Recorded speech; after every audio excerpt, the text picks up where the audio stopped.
Bergen Community College presents Bergen Bulldog Radio on FiOS Channel 26. The views and opinions expressed in this program are those of the participants and do not necessarily reflect the views or positions of Bergen Community College.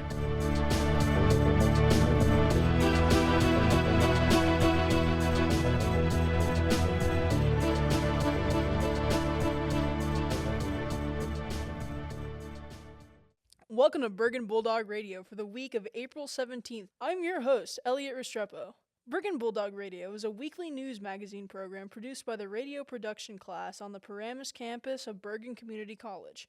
Each week, our program will bring insight to activities and organizations here on campus of New Jersey's largest community college. The program will also provide an in-depth look at topics that are of interest to Bergen County residents as well as members of the campus community. On this week's one-hour program, there will be 2 installments of our Bergen Bulldog Focus series. These segments will feature an interview with the president of Bergen Community College as well as another interview with the BCC Government Association. In our Did You Know segment, we will go in-depth about the generational differences in Super Mario games and seasonal gardening and landscaping.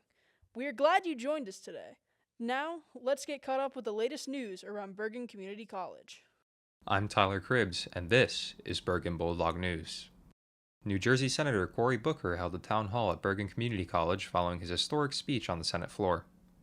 More than 1,000 people filled the gymnasium on April 5th to see Senator Booker after his 25-hour record-breaking speech in protest of the Trump administration. The Bergen County native attracted many supporters but many protesters as well, who were bringing attention to the humanitarian crisis in Gaza. Senator Booker touched on topics including Medicaid funding and youth impact on politics. The Sheraton Crossroads Hotel has been scheduled for demolition on April 27th. The iconic landmark located just off of Route 17 in Mahwah has been closed since December 2023 and had gone through a number of proposed uses before the demolition was scheduled. Township engineer Mike Kelly announced that routes 287 and 17 are set to be temporarily closed for the event, and the event itself will last only about 30 seconds. Business administrator Ben Kazmarski says that residents within 200 feet of the site will be notified, with an exact time yet to be scheduled. The iconic Bendix Diner in Hasbrook Heights has been listed for sale with an asking price of $2.5 million. Closed since January of this year due to health and fire code violations, the current owners would like to see it remain a diner, but have said anything would be on the table if sold. A favorite amongst locals, staggering repair costs were cited as the reason for sale. A man was arrested at the Bergen Town Center Mall last Friday after allegedly slapping and headbutting a child. The 49-year-old Palisades Park resident was charged with second-degree endangering the welfare of a child and simple assault. Witnesses told police that they saw the man strike the juvenile multiple times in the face with an open hand and headbutt her several times, and also reported witnessing him scream, "I hope you die," repeatedly. Becton High School in East Rutherford has qualified for an international robotics competition in Houston, Texas. Nicknamed the Bectobots, the robotics team recently won a New Jersey regional title, qualifying them for a chance to compete in the 2025 First Championship. The First Championship is an annual event that focuses on youth involvement in STEM, features robotics programs from around the world, and will be running from April 16th through April 19th. If you aren't a fan of pollen, this year might not be for you.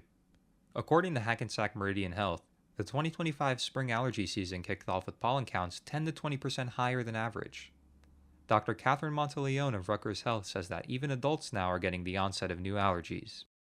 However, if you're suffering from allergy symptoms, there are some precautions you can take.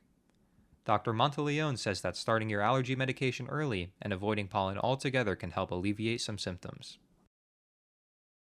Moving on to sports coverage, our Bergen Bulldog baseball, softball, and track and field teams are nearing the end of their season as the semester closes. Our baseball team swept a visiting Delaware County Community College in a doubleheader last Thursday, adding to a recent string of wins. Our softball team swept the Ocean County College Vikings in a similar fashion on March 30th, really proving our dominance on the diamond. In professional sports, our local teams look a lot better when football is out of season. In the MLB, the Mets and the Yankees stand strong at the tops of their divisions as of April 14th, sitting at records of 11-5 and 9-7 respectively. In the NBA and NHL, the Knicks and Devils have both made their respective playoffs as the third seed, and are looking to bring a title back home. To wrap it up with some weather, it's not looking too great for the upcoming week. We have mostly cloudy conditions with decent chances of rain for most days, and temperatures hovering around 50 to 60 degrees. On Saturday, the 19th, we have cloudy conditions with a potential high of 81 degrees, so it could be a good day to get some stuff done outdoors. Unfortunately, for the most part, it's looking like April showers bring May flowers. And that's what's happening here at Bergen Community College. For Bergen Bulldog News, I'm Tyler Cribbs. Thanks for listening.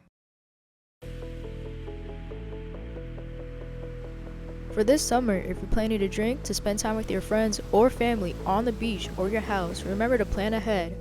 Have a friend or family who is sober to drive you home, or if you decided to be designated driver, make sure you take the responsibility not to drink or do drugs. Drinking alcohol can affect your ability to make decisions and not to think clearly. In the United States, 37 people die by drunk driving crashes every day, so make sure you're responsible and drive safely. It's been a long, cold winter. Let your kids celebrate the coming of spring on Saturday, April 26th at the annual Cliffside Park Spring Festival. Enjoy spending some time with the neighbors with bouncy houses, games, snacks, and much more. Come by Saturday, April 26th from 10 a.m. to 2 p.m. by West Grantwood Park, 480 Oakton Avenue, Cliffside Park, New Jersey. Rain day is on April 27th. All activities are geared towards children under 10 years old. You're watching Bergen Bulldog Radio from Bergen Community College here on FiOS Channel 26. And now, it's time for Bergen Bulldog Focus. Hello and welcome to this edition of Bergen Bulldog Focus. We are your hosts, Mia Tucker and Alyssa Macias. And today we will be speaking with Dr. Eric Friedman, the president of Bergen Community College. Welcome to the program, Dr. Eric Friedman. For those who don't know your background, how long have you been at Bergen Community College and how long have you been the president? Hi, it's great talking to you today. I'm in my 5th year, believe it or not. I started in January of 2021 as president at Bergen. It was high COVID, and we've come a long way since then. Since you have become the president of the college, tell us what accomplishments you are most proud of. It's a great question. I'm going to keep the list a little bit on the shorter side because it's a really long list. But, we've worked hard to reimagine how we assess student learning. We've launched fully online programs that the college didn't have before. I'm sure when you walk around, I just saw you at Lyndhurst, when you walk around any one of our campuses, you can see we've invested a tremendous amount in improving our facilities over the last few years. We've launched a student business support specialist program in which dozens of our students consult with small business owners across Bergen County. Really importantly, we've stabilized and grown our enrollment, which is so important for our budgeting. And on the softer side, I think we've really enhanced students' feeling of belonging at Bergen. Students feel more comfortable here. A lot of the things that we've done with facilities have helped that, but also our support programs. We've improved outreach over the last 2, 3, 4 years in the community and with local businesses. And we've launched a lot of new programs, early childhood education, cybersecurity. We brought our Surge Tech program from certificate to degree. We're about to get approved for environmental studies, so we're setting ourselves up for the future really well. How does Bergen stand out from other colleges and universities in the area? Well, first off, I would put our faculty up against any faculty at any college or university in this region. We've just got an amazing faculty. Our facilities that we're continuously improving are great facilities.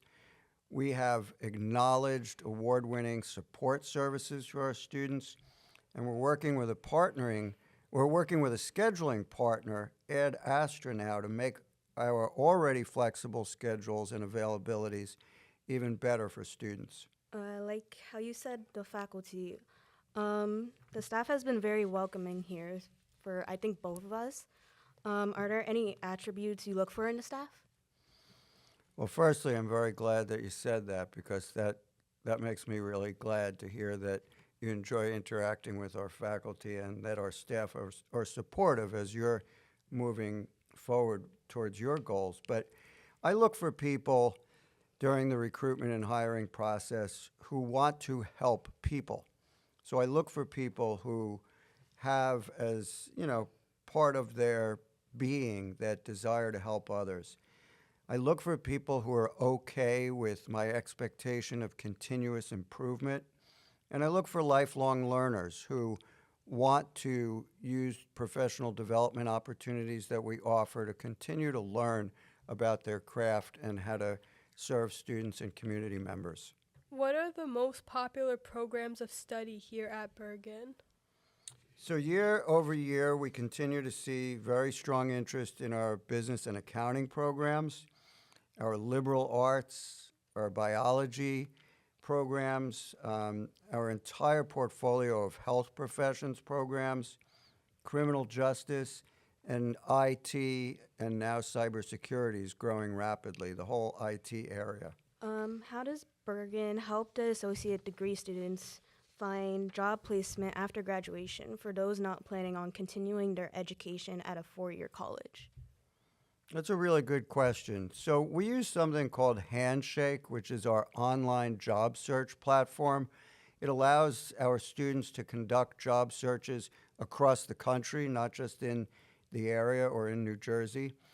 We host job fairs, one in the fall, one in the spring. These are really big events attended by local employers who want to hire BCC students and grads for employment, most of the time full-time jobs. We host Workforce Wednesdays, which you might not know about, bringing local employers to campus, those who are hoping to hire students. And we often get direct requests from employers in the area offering employment opportunities that students might be interested in.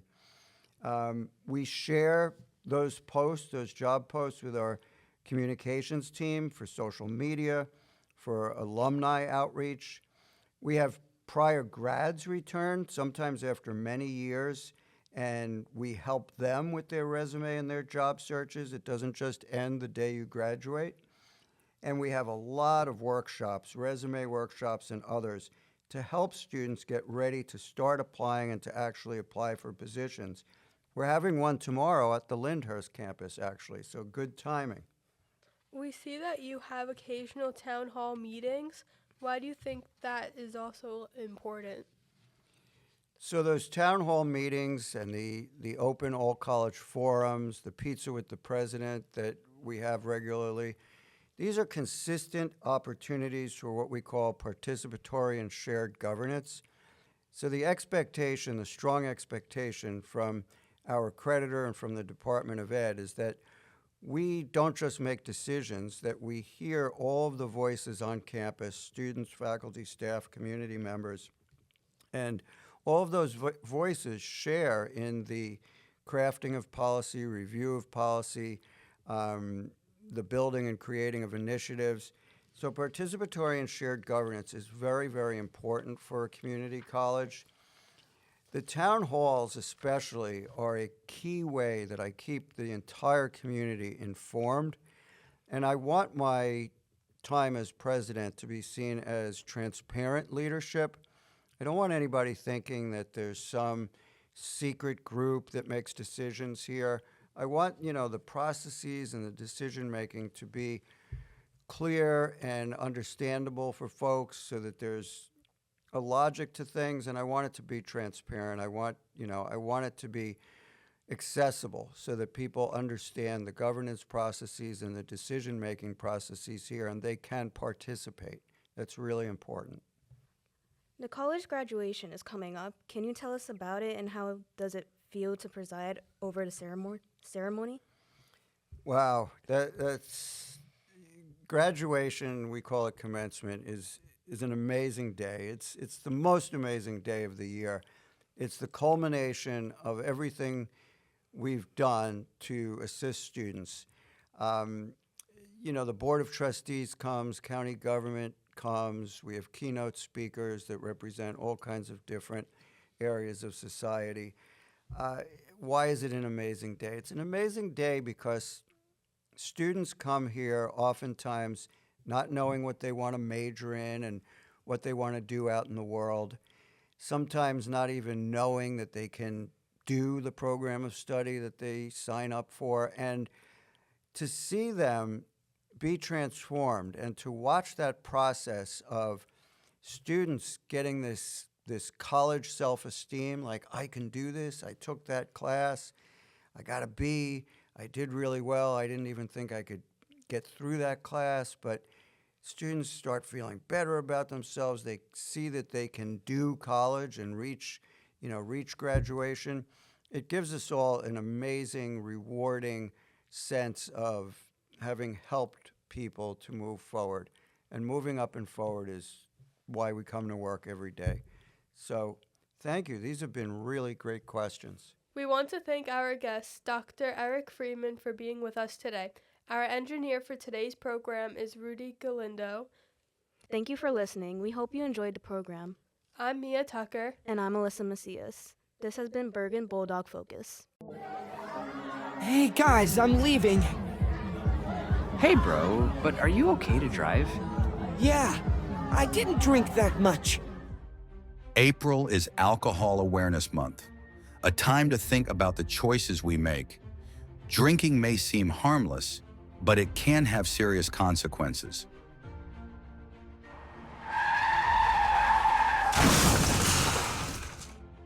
Alcohol slows reaction time and impairs judgment. Every year, thousands of lives are lost due to drunk driving.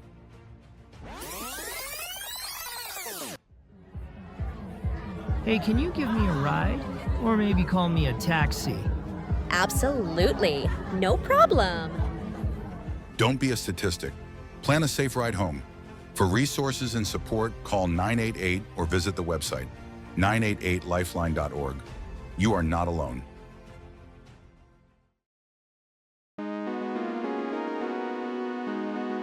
This is Bergen Bulldog Radio, a weekly news magazine program created and produced by the radio production class on the Paramus campus of Bergen Community College, right here on FiOS Channel 26. Up next, our Did You Know feature. It's me, Mario! Did you know that Bergen Community College has an esports team and a video game club? But did you also know that September 2025 is the 40th anniversary of the Super Mario series? Yeah, that's been around longer than I've been alive. Hello and welcome to this installment of Did You Know for Bergen Bulldog Radio. I'm your host, Elliot Restrepo, and today, my friend and I from the video game club here at Bergen Community College are going to be talking about some stuff related to Mario and how different games were back then compared to how they're gonna be now, and future games that are to come in the next few years. So sit back, relax, and enjoy us two nerds talking about Mario and how different it was when we were growing up and even before that to how it is today in 2025. Let's go! You said that you 100%ed three of the games with like your dad. Two or three.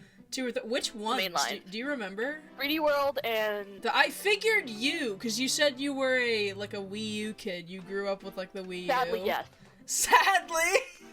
Yeah, since the Wii U was like one of the worst sold Nintendo consoles ever. Yeah. Sadly, yes, I was raised on that. I think didn't the Wii U have like the least... like some of the least like Mario games or so? I feel like the only one I remember was U. It had U and 3D World.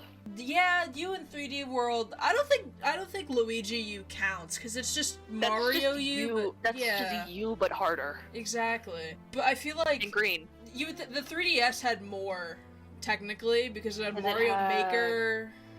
Actually, Maker was originally on the Wii U, but whatever. Oh yeah, that is true. It was originally on the Wii U, but then the 3DS because of the new models and whatnot, blah blah blah. What do you remember about like the mechanics with Mario U? I really like the Koopalings for some reason. Oh yeah, the Koopalings are definitely like one of the best things there was because they're just so goofy. I don't know why. I think I had a favorite when I was younger, but I didn't know which it was. You don't remember which one it was? It was either Ludwig or... Ludwig's the base choice though. Ludwig or... What does he look like? The nerd one. Nerd one? Iggy? Iggy, there we go. Yeah. I thought it was... Yeah. You know, I had a weird love for nerd characters. I don't know if Morton did, but Iggy went through like a few changes Yeah. during before he had hair that looked just like Lemmy's, which I think is interesting. Are you talking about like the Mario 3? The older one. The one from World. Yeah, the one from World. It was also in the cartoon they made. I don't remember which one it was. Oh yeah, I watched that. I watched that religiously. I don't think it was Super Show. I think it was the Mario 3 show. Yes, Mario 3 show. That one. I watched both of them, I remember religiously going to the library, like, near my house, just to get the Mario 3 DVD, watching it, like, a bunch of times, and then every time we had to, like, renew it, I returned it, and then next time I went to the library, I would go back, get the movie, and the cycle would just repeat, but then we stopped going. Did they recognize you at that point? Honestly, I feel like they should have. They should have, the sheer amount of time. I'm sure they recognized my mother at that point. The most I went to the library was for that specific movie, occasionally manga, and the video game section. I love video game sections of libraries. 5-minute walk to a library, and I just kept getting random games. That's how I was introduced to Splatoon. Really? Splatoon from the library? Yeah. Huh. Because my dad never, it was a new IP and everything. My dad didn't know much about it, so he's just like, hey, you want to try this? I'm like, sure. Your dad usually buys, like, all the games, or, like, your parents in general? I usually go half and half nowadays. Probably gonna go half and half on Mario Kart World. Really? Yeah, it looks really good.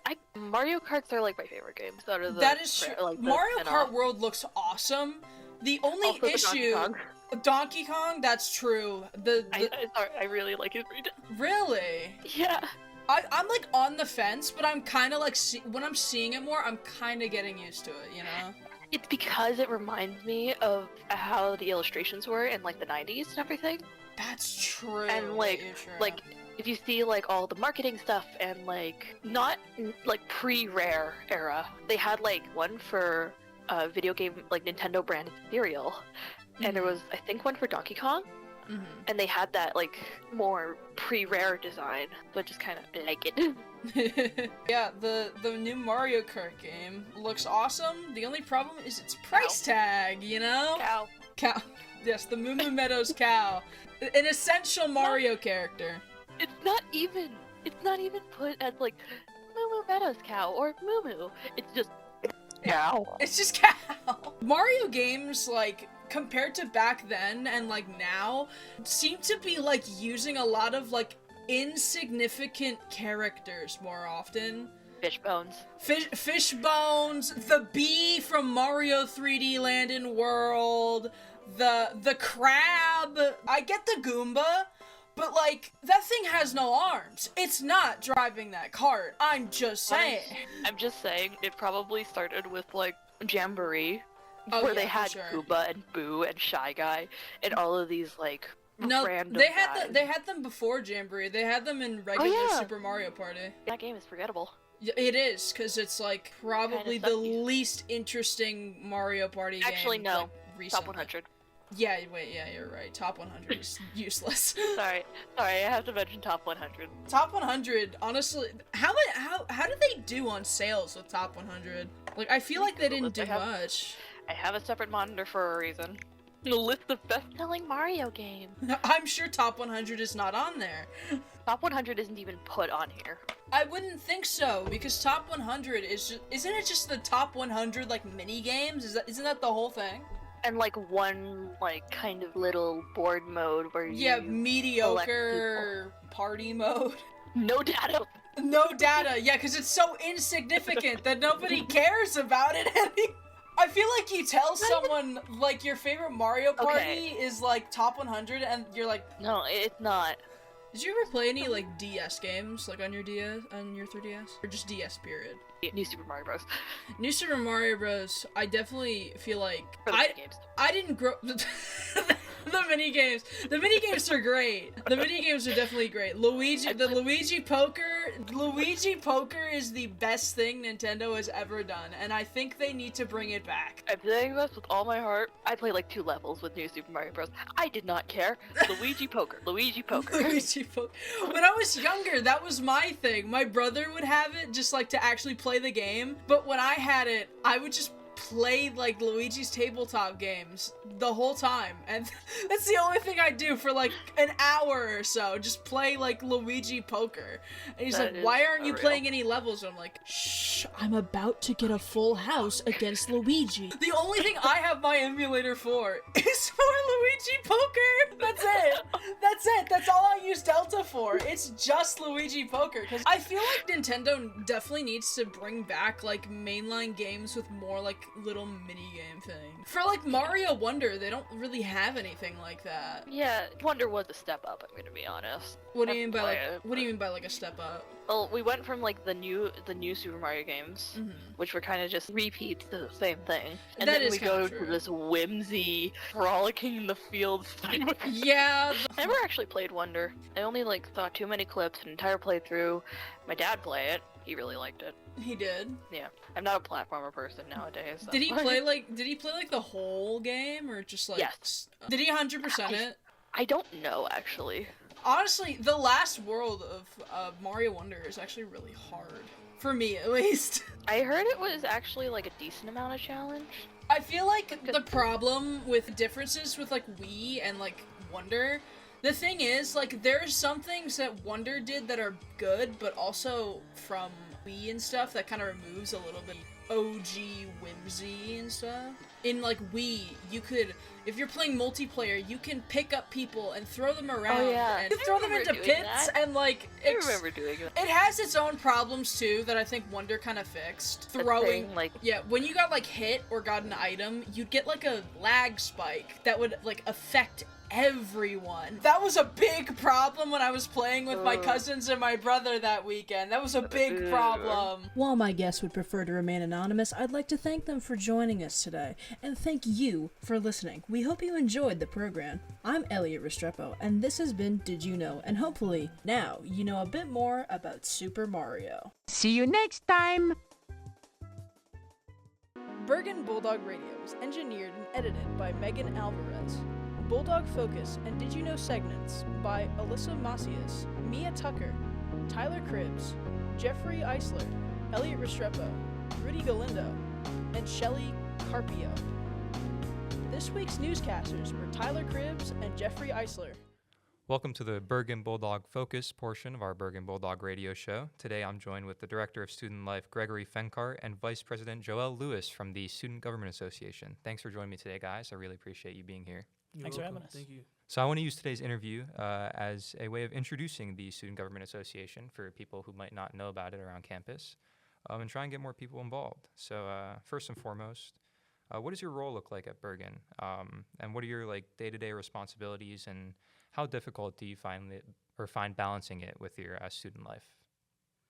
Well, so first off, thank you for having us. My name is Joel Lewis, and I serve as the Vice President of the Student Government Association. So what does my role look like from a day-to-day basis? So as the Vice President, I oversee the Senate. The Senate comprises of 4 committees. That is Academic Affairs, College Affairs, Diversity, and Public Relations. So I keep in constant communication with the committee chairs of those committees, just making sure that the mission and the vision that they have for the events around campus is aligned with what we're doing, what is in our constitution. I also prepare the agendas for our various meetings, so whether that be our weekly advisors meetings or our monthly meetings with the president, as well as our SGA general meetings. So I facilitate all those meetings, making sure that we get through what we need to get through, and we're touching on our important topics. So yeah. Cool. You mentioned the committees that are a part of the Senate. Like, what committees do we have here at Bergen, and like what do they do? So SGA, we're broken into 3 large sections. Those 3 sections are the Judiciary Branch, the Student Activities Boards, and the Senate.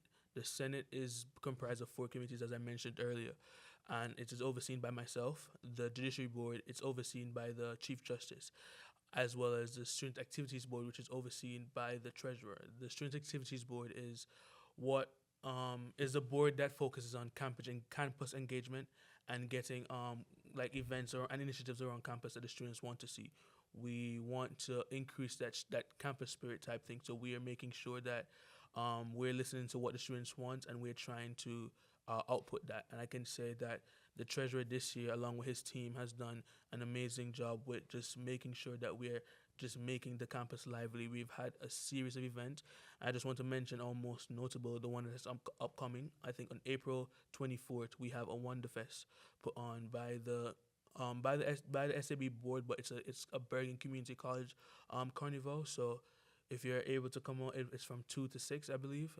So definitely just come out on that day. And I think Gregory can speak a bit more on just how SG is broken down. Yeah, so I've been, I'll back up a little bit, talk about my role. So I'm the Director of Student Life and Development. I've been at the college for over 25 years now. Always in student life, I've gone through a few different positions there. And so we oversee clubs and activities and, leadership trainings and programs like that. I also oversee student conduct. So if there's any disciplinary issues that occur, and of course that happens, that also goes through our office. It seems kind of odd maybe that those live in the same office, but they're both developmental processes ultimately. So anyway, as part of my student life side, I am the advisor to Student Government Association. So I've seen a lot of different incarnations of student government over the years, different structures, and so the way it's currently constructed, as Joel said, we have the Senate, Judiciary, and the Student Activities Board. So the Student Activities Board used to be its own thing. We brought it under student government because one thing we learned that students coming in from high school that may have been in student government, they were thinking in their head more of Student Activities Board. Student governments in high school tend to plan events, things like that. So that's why they have that now under student government. So if students, if that is what they're looking for, they'll find it in student government. The Senate is more of the legislative branch, and it would be more of the actual shared governance model of the college. Judiciary works with the 5 core values of the Student Code of Conduct, does programming around that. For example, they're heavily involved in Sexual Assault Awareness Month, which is happening right now. We have a full slate of programs for that month as well. So there's different ways for students to get involved. There's elected positions, which are the 5 executive board positions for student government. Our elections are next week. So any students, keep an eye out. You're going to get an email ballot next week, so please do vote in the elections. But students can join any of the other 3 branches. Those are not elected positions. There's an application process and interviews and things like that, but any student can get involved at that level. Very cool. You mentioned elections are going to be next week. This won't air until next Thursday. So what day will the elections be? They run throughout the week, and it's an online process, so it's 24/7 basically. So even when this is airing, if you haven't voted yet, please go vote. Check your email. You'll get something from a program called Election Runner. So we're voting for the 5 SGA positions as well as the alumni trustee. So the student government actually years ago was able to get this seat, to have a voting seat on our board of trustees at the college. So a recent alum, meaning the last 3 semesters, are eligible to sit on the board of trustees and have a voting seat. So that will be also decided in those elections. Very cool. Well, it's cool to see that our student government is modeled after our own government. If it's not broke, why fix it, And you also mentioned April 24th, I believe it was, 2 to 6 was your Wonderfest. So if you're around, please go check that out. And in that theme of student activities, I'd like to ask Joel, what has been your favorite memory or experience as a part of the SGA? And what do you think what kind of experiences do you think students will be able to find if they do join the SGA and get involved? For sure. My favorite memory would be definitely, I think, my first board meeting with my board. On a personal level, I'm all about relationship building and making sure that whatever space I'm in, whoever I'm working with, we have a connection, because I do believe that if a connection isn't there, we're bound to fail. So our first e-board meeting, it was just full of energy. We all spoke, we all get to know each other a bit more, and we just started planning on what we want to do for this semester. And as I said, we came into the semester with high hopes. We started with recruitment. One of our main goals as a board was to just destigmatize SGA, because oftentimes when students hear SGA, they quickly think politics, and that isn't essentially what we are. We're so much more than that. So I think we've done a pretty good job this academic year in destigmatizing SGA. So and that would be my most memorable moment. In terms of what you can benefit from and being a part of SGA. Again, leadership development, personal development. I've been placed in spaces. Again, I meet with the president. We meet with the president monthly. Our advisors are there as mentors, so they're helping us along the way, just making sure that we're developing not only in our roles but as professionals.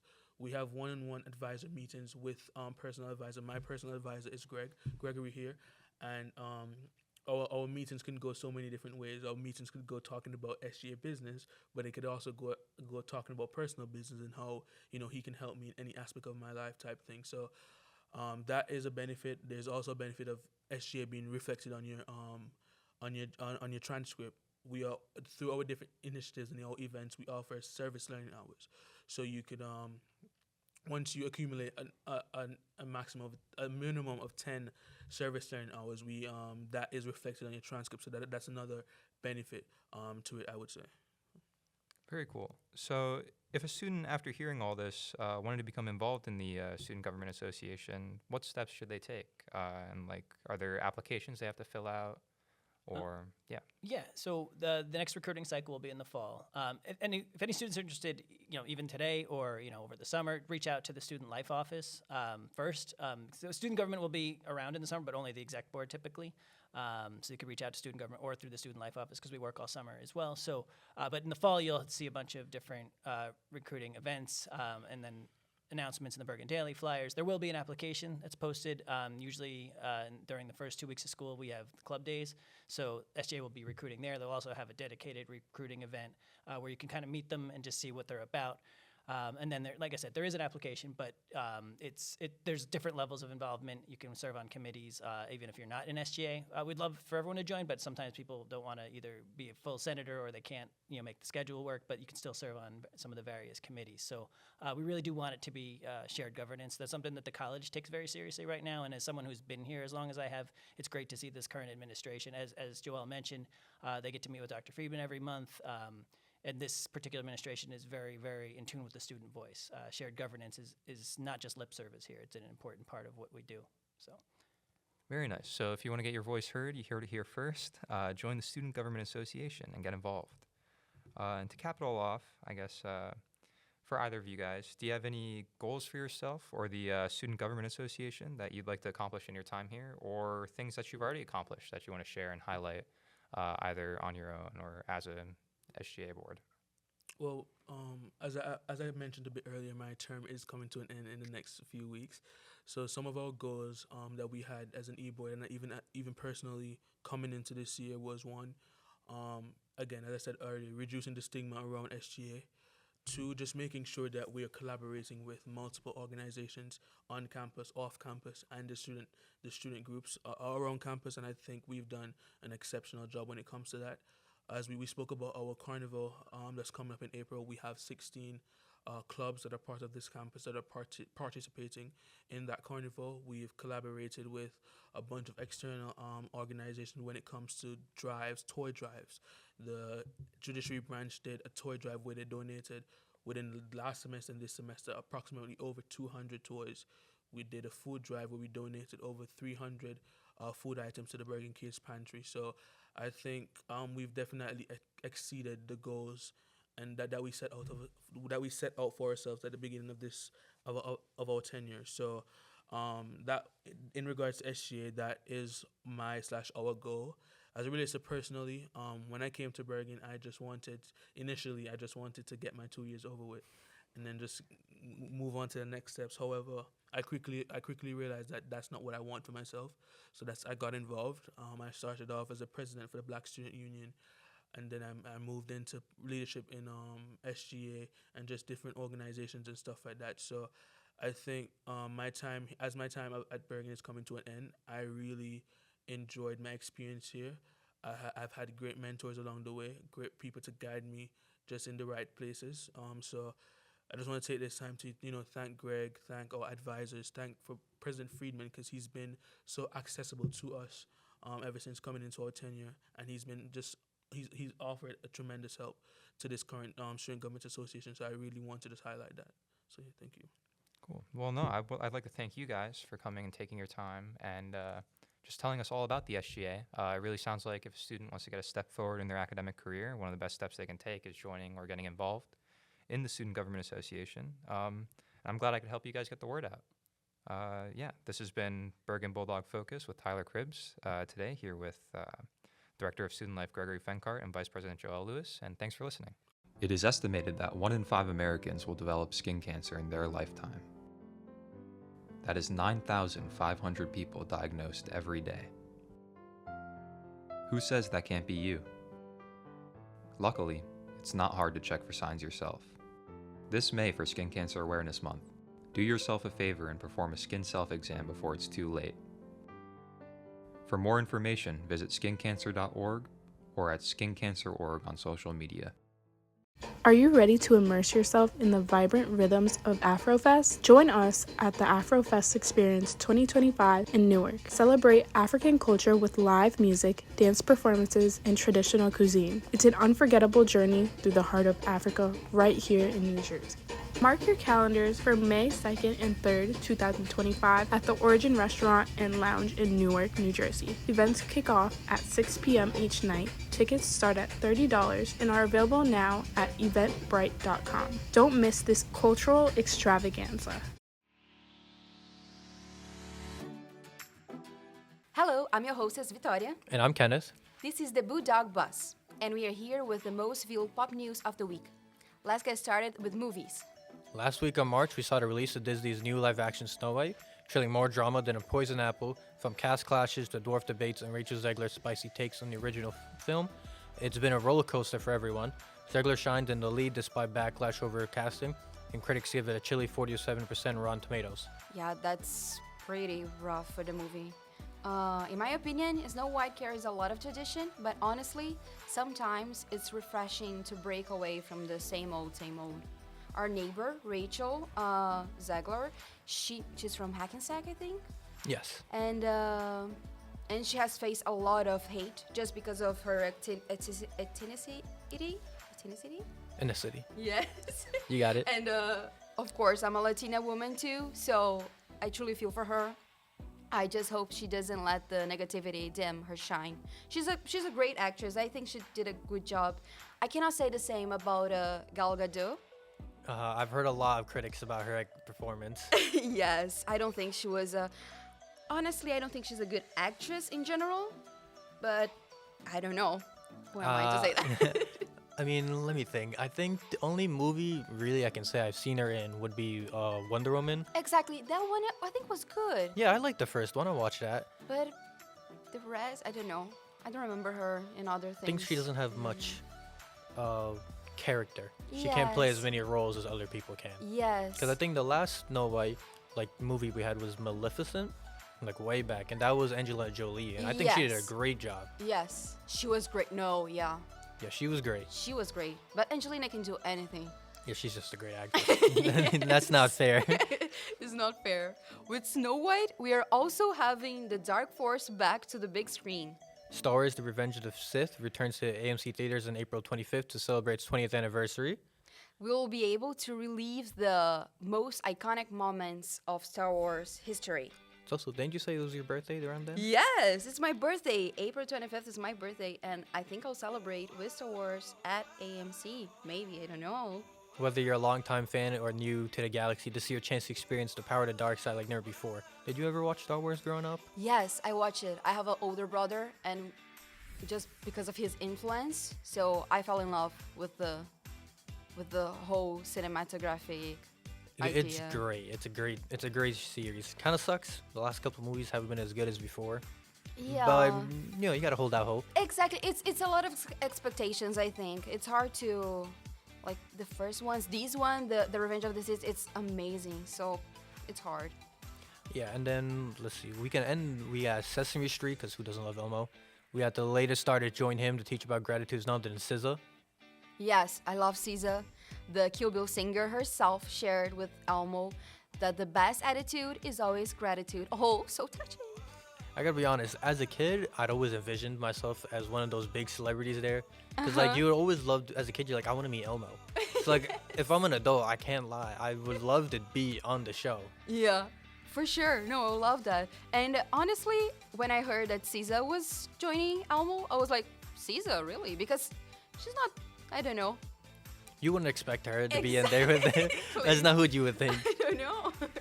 But the next episode, this episode with the SZA, it was aired on Thursday, April 10th, and it was everything expected, heartwarming and full of positive vibes. If you want to watch the episode, it's available on Hulu, Prime Video, and Apple TV, and YouTube TV. And that's today's Bulldog Buzz. I hope you are all buzzing with excitement because, let's be honest, who doesn't love a good buzz? See you next time for more pop news. Bye. What is dedication? The thing that drives me every day as a dad is Dariana. We call him Day Day for short. Every day he's hungry for something, whether it's attention, affection, knowledge. And there's this huge responsibility in making sure that when he's no longer under my wing, that he's a good person. I want him to be able to sit back one day and go, we worked together, we did a good job. That's dedication. Find out more at fatherhood.gov. Brought to you by the U.S. Department of Health and Human Services and the Ad Council. This is Bergen Bulldog Radio, a weekly news magazine program created and produced by the radio production class on the Paramus campus of Bergen Community College, right here on FiOS Channel 26. Up next, our Did You Know feature. Welcome. This is Shelly Carpio from Bergen Bulldog News. Today I'm chatting with Denny Wiggers, the owner of Denny Wiggers Garden Center and Landscaping on Paramus Road in Paramus, just across the street from Bergen Community College. The goal is to create beautiful and enjoyable spaces that people can relax in and appreciate. So, how are you doing? Good. How you doing? Thank you for having me today. I'm excited for coming over. This is a beautiful campus, and everybody's so gracious over here. That's nice. I wish I were a student again. Can you share the story of how the business was started? Well, I started as a young boy, young man. My father was an excavator. He owned a bulldozer, and I grew up in the town of Demarest, which is right here in Bergen County. And I believe I had a passion, a calling for landscaping. I loved to work in the garden and plants, and I think it was in my blood. I did go to college, but I chose to pick a career, an entrepreneurial type career of what I loved to do, and that was landscaping. I started out small, but I grew very quickly, and my business model was always to give a high-end quality product to my customers and to try to give customer service and to keep everybody happy. Oh yes, of course. Do you have any favorite one that you ever did, with gardening and landscaping? Well, like they say, do what you love to do, and you'll never work a day in your life. And I enjoy all my projects. The challenge is to look at a project and communicate with my customer, because everybody has different wants and different needs. So how do you handle tasks that require a lot of physical labor, such as lifting heavy bags of soil or planting trees or plants? Well, I'm kind of like an old dog trying to be like a young little puppy. And I'm always out there working with my men. I work hand in hand right with my guys. You could see me, I'm full of dirt, and I have blood on me. I smell a little bit. And but I love what I do. But my labor force is, I have very good guys. Some of my guys have been with me for 30 years. I had one man work for me for 30 years, and he never missed one day of work in 30 years. And most of my labor is Hispanic. I'm fluent in Spanish. I went to high school in Mexico for 6 months. Oh, really? Yeah. That's so nice. Yeah, in the state of Guanajuato, San Miguel de Allende. And I became semi-fluent in Spanish. And at the time, now we're going back 40 years, over 40 years ago, people were like, what, do you want to go to, to a Spanish country, this, that, and the other thing. But I was so lucky I did it, and I love the Spanish culture, and the labor force is the best out there. Are you involved in any personal gardening projects? Do you have your own garden, or do you do your own I'm like the landscaping? shoemaker's son. I have a beautiful piece of property in Ridgewood, and I have several projects I've started. I'm going to show you a picture later on of a big entrance stone I put in, and I'm very much into I'm known for my stonework, and I'm always out, in quarries looking for stone. One thing that I like to do is there was a lot of homes being torn down in Bergen County, especially in the Alpine, Demarest, Tenafly area. And I'm like I don't know what the term is, a repurposer. And I go into some of these older houses. I'll give you an example. I went to a house they were tearing down, and there was a hunk of stone, and it had a curve in it and a flat back. It was about 1.5 feet tall. Oh, wow. And I got that piece, and it was the piece that the stage, the horse and buggy would pull up to this house, and whoever got out would step on this stone to go into the home. And it was curved, so if the wheel of the carriage hit that stone, it would bounce around it. So, and these stones are going to go forever. Like a lot of times they just tear these beautiful homes down, and there's artifacts in these houses. Over in Englewood, there's just beautiful, they're just tearing them down, and they're gone forever. And, I don't agree with all the new architecture, but they probably didn't agree 100 years ago of the new architecture at that time. Of course. But I'm trying to preserve some of our historic artifacts that come from this area. And a lot of them were hand chiseled. Oh, wow. That's by, really nice. A lot of these old Dutch sand buildings. I'm sure you've seen them around Bergen County. And in a way, I'm a historian, too. Yeah, of course. What is the typical budget for landscaping? There's no budget that fits all. I believe in sweat equity, doing a lot of things yourself and being creative. I mean, sometimes you could ride down the road and you'll see an old bicycle, maybe. Yeah. Grab the bike and maybe do things. You can do a lot of projects without a budget. Yeah, of course. I try to take crap and turn it into gold. No, yeah. What do you typically work on most, like homes or like companies, like outside? I have two sides of my business. I have the installation design side where I have crews with, we're creating these beautiful properties, and then I have another side where we do mulch delivery, topsoil, firewood, and sod, and that's driven by the internet. So I get a lot of hits off the internet. I'm ranked #1 for many of these terms. Where, not to get on a tangent here, if you Google topsoil, I'm #1.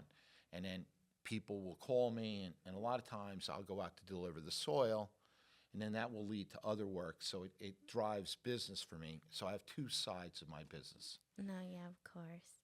What plants do you recommend for creating a natural-looking garden that blends with the surrounding environment? The biggest issue right now is the deer population is spiking. I mean, it's not uncommon to see 20 deer in somebody's property. No, yeah, of course. And the deer population is doubling every 2 years. So if there's 20 today, there's going to be 40 like tomorrow. And 80 in 4 years. That's how there's no natural predator to the deer situation. And they're devastating the environment. And I'm not, I'm a lover of the environment, of animals, and I'm not saying let's start hunting them or anything. I'm not going there, but somewhere along the line we're going to have to address this because you want to be an environmentalist, but if the deer are killing the environment, what are you going to do? Yeah, of course. So everything the #1 thing you have to keep in mind about the deer, you don't want to put in plants that the deer are going to eat. Oh, yeah. I could work with people. Here. Maybe we'll put something up on your website. Maybe we'll have another podcast for deer-resistant plants, but that would take a lot of time. Oh, yeah, of course. I do see a lot of deer around here, like around campus as well. No, they're everywhere. Yeah, they are everywhere. I see a lot of deer getting, hit by cars, too. Yes, I've seen it before. Fortunately, nobody's gotten seriously hurt, but I've heard of fatalities and, where people, it's a situation. Yeah, they are. I usually, because I'm not from Bergen County, but when I drive around here, I do see a lot of deer. When I used to take some night classes, I would go outside, and in the parking lot, there would just be 4 deers, and I wouldn't know if I should go in my car or I should just... Yeah, no, they're not aggressive, so don't worry. They're trying to live, but the population is doubling every 2 years. No, yes, of course. And how do you create a balance in landscape designing and considering color and texture and the scale of plants and materials? Like, how do you balance all those? That's a hard question to answer. It's what, it's like what I have in me, my taste, what the plant, the rocks, the environment talks to me, and I try to create, what I can with what I'm working with. Also, you got to work, in the spring it's different than the fall, and the fall is different than the spring. So, you have to work with what you have. Yeah, you have to work available with at that time. Can you please share an example of a time you worked with a team to accomplish a big project? Like, what's one of your biggest projects you've done with the team? The biggest job I ever did was for a famous gentleman named Roger Ailes, who was the chairman of Fox TV, started the Fox News channel.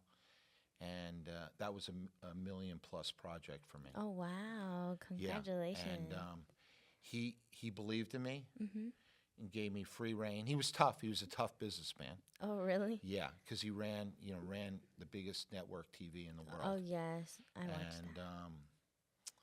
And we did some beautiful work for him. Beautiful. Well, thank you so much, Denny, for letting me interview you today. It was such a pleasure, and I really learned more about your business, and I hope my listeners did as well. And I just hope you have an amazing rest of your day. Well, this is Shelly Carpio signing off from Bergen Bulldog Radio. Summer isn't that far from now, so why not get a start on the festivities, like outdoors, grub, and fun? Celebrating 22 years, annual Ocean Fun is perfect. Join us at New Jersey Sea Grant Consortium Sandy Hook on May 18th from 11 to 3 p.m. Free admission and parking, eco tours, food, crab races, and more. We'll see you then. Bergen Bulldog Radio was engineered and edited by Megan Alvarez. Bulldog Focus and Did You Know segments by Alyssa Macias, Mia Tucker, Tyler Cribbs, Jeffrey Eisler, Elliot Restrepo, Rudy Galindo, and Shelly Carpio.